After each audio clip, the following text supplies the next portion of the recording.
the way I feel I encourage. If you want to join the circus, you're more than welcome. But boy, is it going to be some work. Education is the big thing. Love it and get the education, and then join an environment that encourages it.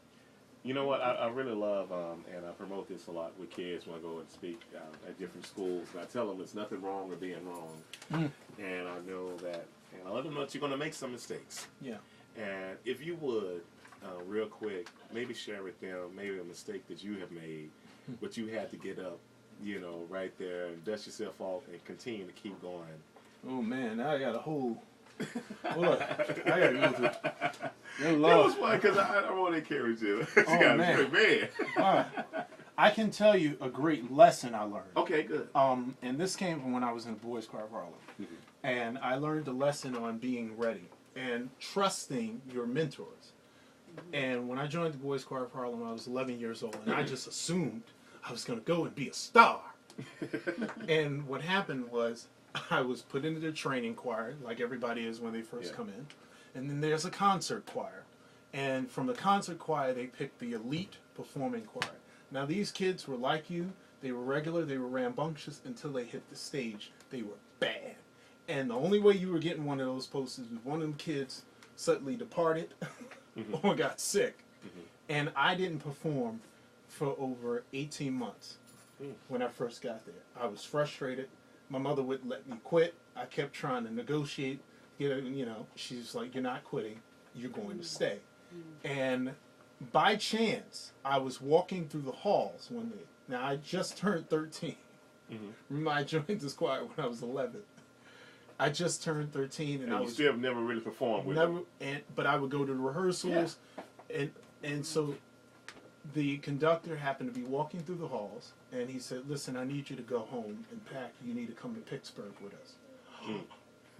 Okay, I was elated and great, and I'm thinking in my head, I'm going to show him. Well, then I get to Pittsburgh, and he weans you into the show because it was a hard 2-hour show. We had a classical section, a spiritual section, we had a jazz section with choreography, and then a pop section with some hard choreography. So he would start us out first on the spirituals and classical, and we would just stand there in robes and sing. And I thought, oh, this will be no problem. I got up there, and I'm telling you, those hot lights got to me. Now, I'd heard horror stories from other kids, and they'd said how people had fainted or whatever, and I came this close to fainting. And the next morning, I was like the butt of every joke, but it was really cool. He said, look, you're not always as ready as you think you are.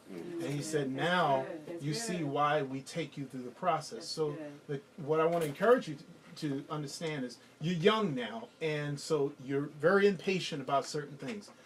Everything your mothers tell you, everything your fathers tell you, and your wonderful teachers are telling you, listen to it. Because they've been there and they know exactly, they understand your zeal, and it's great to be enthusiastic. But they want you to get to where you're going to get to safely. They want you to get there, and they want you to survive. They don't want you to be like these starlets they have out in Hollywood who end up in rehab at 22 years old. Because, yeah, you can have all the talent in the world, but if you don't have any real integrity with it, you can't.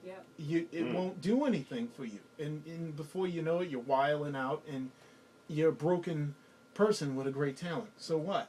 22 years old in rehab. You don't want to be that. You want to be a whole person, because at the end of this thing, you have to have a legacy to pass on. And so what I always encourage people to do is shoot for a steep legacy. Give somebody something else to climb. When I'm finished being a ringmaster, I want the next guy coming after me to have a hard time. I want them to have a hard time. Not because I want people to think about me all the time. I want him to have a hard time. I want him to have something to reach for. And I want the next person after him or her to have something else to reach for. That's how we progress and move on. And so I wish that for you. And remember, listen to your mother. It's true. They're right. They're always right. They're right. Listen to your parents. Please do. Please. They will save you from a lot of trouble. Hey, man. Y'all give it up. Johnathan.